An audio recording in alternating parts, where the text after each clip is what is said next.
Hey guys, it's Paul, combat veteran, MMA fighter, YouTuber, and caffeine addict. And today we are going to be taking a look at another SovietWomble classic. This is part 1 of his random Arma 3 BS series.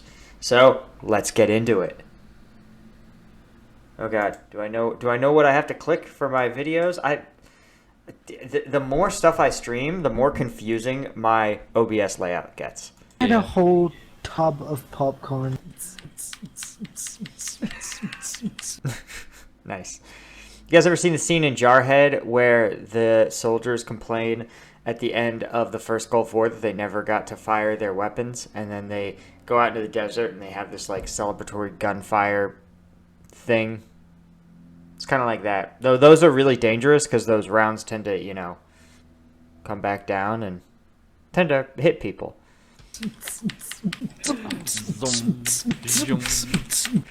Okay, I'm going to point this out, though, that the military gave us, when I was deployed, a lot of powerful lasers to help mark targets.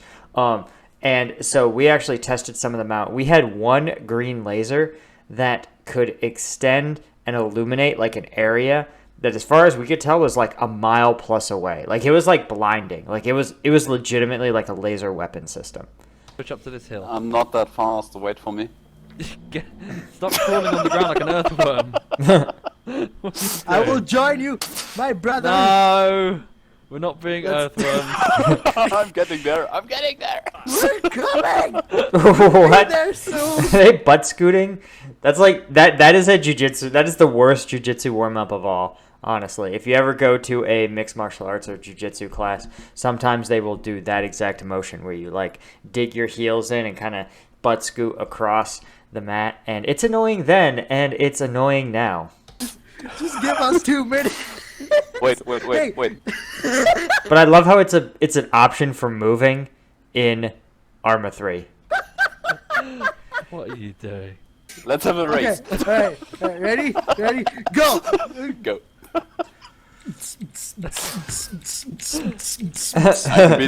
can beat him. This is like, oh, we've got a finishing line. Come on. Hey, that's not fair. Hey, the finishing line is the finishing line is slanted. That's not Come cool. on, Hey, come look on. left. Silas got it. Oh my Silas got God. it. Dude, it's slanted. It's neck That's and neck. so uncool. Come on! Silas got it. Wow. And it's a photo finish! Hey, Helicopter, get out. Take it down. Take it down. No, just fucking take it down. Don't get out. Shoot it! Shoot in the helicopter! Oh, wow. Hey, good hits. Holy shit! Oh! Good job, Captain. Oh, that wasn't friendly, was it? I hope not. Let's. I appreciate that they immediately deployed flares when they started getting shot at, like they were being tracked by radar or something.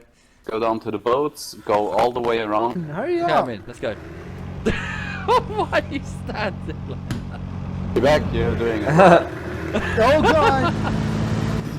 Quebec just don't give a fuck. I love that. No. Is that Quebec standing? Should have him. Damn it, stop fucking exploding everything. Can you warn us about the incoming shells? Incoming. I would. Fucking. Yeah, you gotta. Okay, so this is one of the things that I think is actually pretty funny is that other than yelling incoming, most of the time you don't want to like yell that something is going to happen before it happens.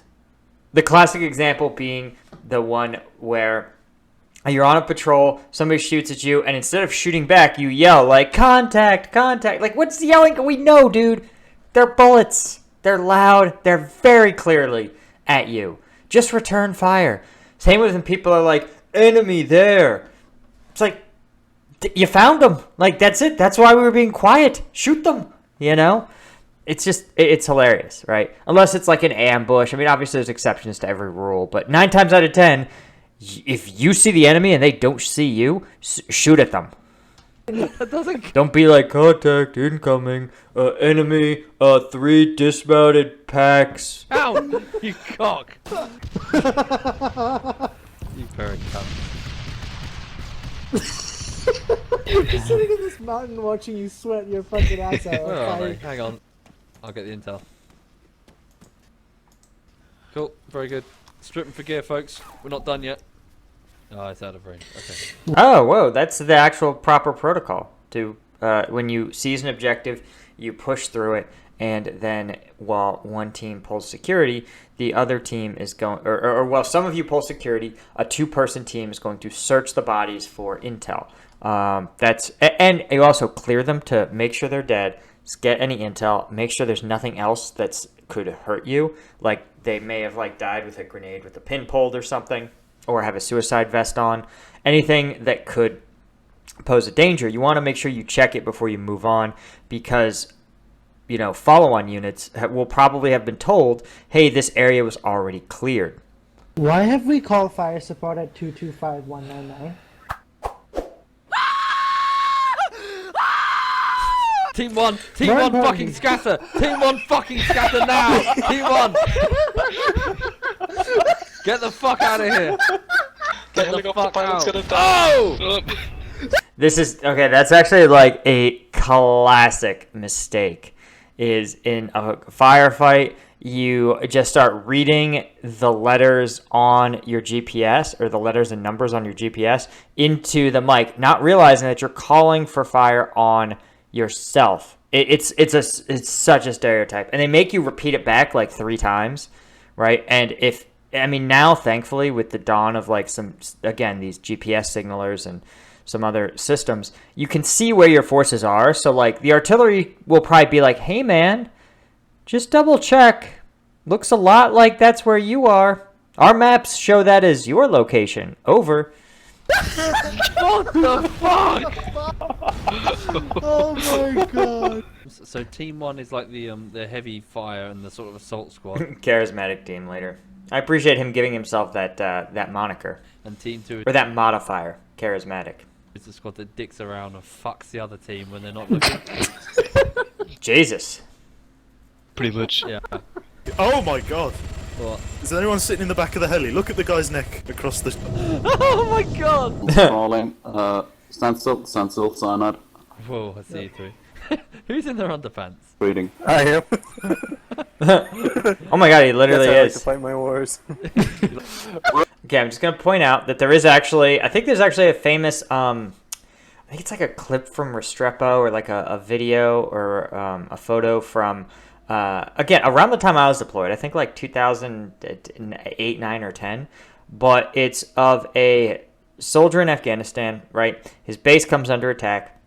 Clearly, as we are trained, as I have done, right? You stop what you're doing, you throw on your helmet and your IBA, and you get your rifle, or your primary weapon system. And then you get into your base defense position, right? So normally what happens is every base will have a base defense plan, right? And that will be a response to either like 2 plans in response to different threats, but usually for the sake of simplicity, it's one plan, one like alert plan. And everyone has a role in their alert.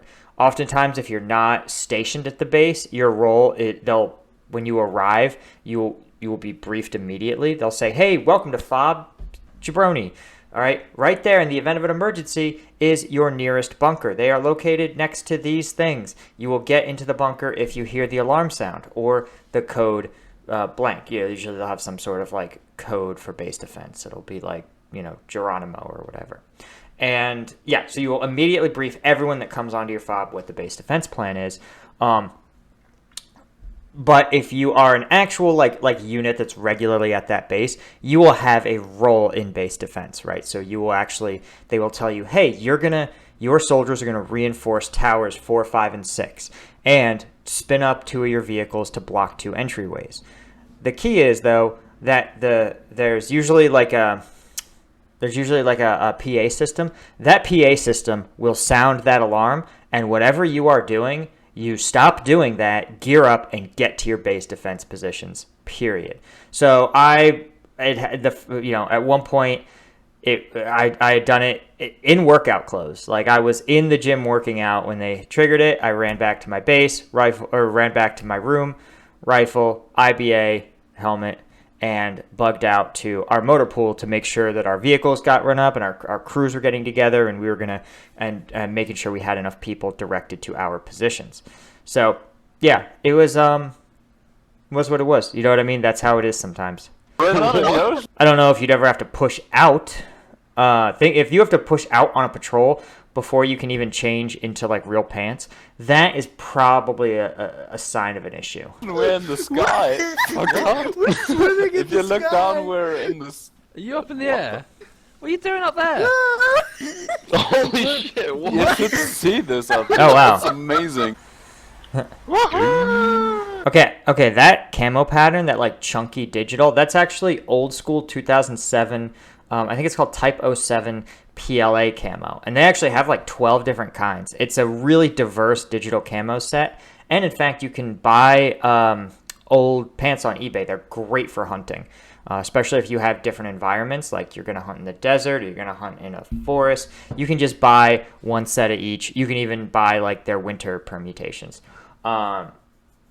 And that said, that's what it looks like. That's what that truck is painted in, is PLA Type 7, probably their scrubland camo or their desert. Oh god. Which looks about right for the environment. In before we flip and I'll die. Oh, Steel barrier. Steel barrier. Steel barrier. Wow. That's amazing. Someone fucking shoot him.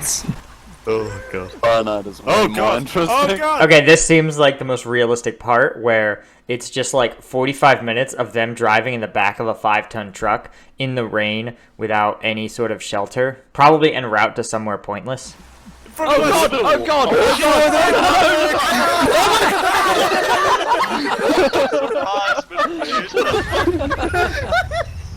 Everyone get under. You don't want heat stroke. Don't fuck off. Nice. Good 1, 4, 6, 2, 3, 2. Just Ready. relax. Take a load off.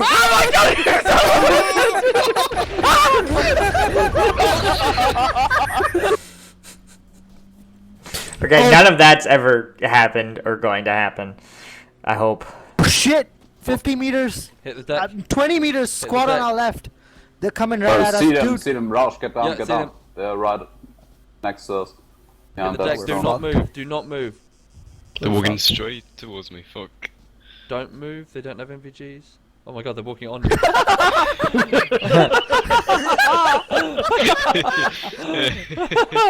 Really? Oh my god. Over your balls. Are you serious? Okay, I will say that sometimes, right, things you think are subtle are not, but there are times where, especially unaided, right, people can be, like, not very attentive. Like, your ability to, like, sneak past people is sometimes, like, pretty incredible.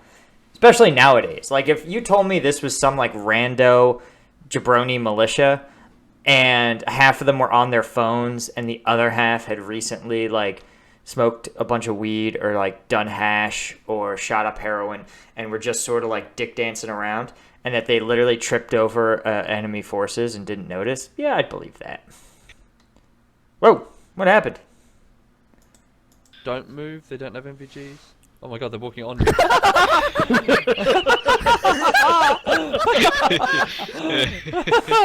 Really? Okay, kicking past them seems like a little much.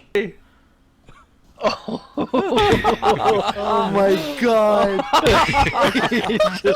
Over your balls. Are you serious? Oh, that was it. That was it. Okay, guys, that was hilarious. Actually, I mean, all these SovietWomble videos are great. They're just the best illustration of either what not to do. They're always what not to do. But the question is, how much does the U.S. military also not do those things? Right? This was entertaining, guys. Thanks so much for watching. One, if you want to support the channel, one, you can buy some merch, right? And if you buy some merch, hit me up on Instagram, and I'll like share your picture of you wearing the merch, because that's pretty cool. Second, become a channel member. That's that join button right next to the subscribe button. But honestly, if you just leaving a comment, hitting the like button, subscribing to the channel, and joining the Discord, and that is as big a thing as we can ask any of you guys to do, and none of that costs anything. So thanks so much for watching, and I will see you next time.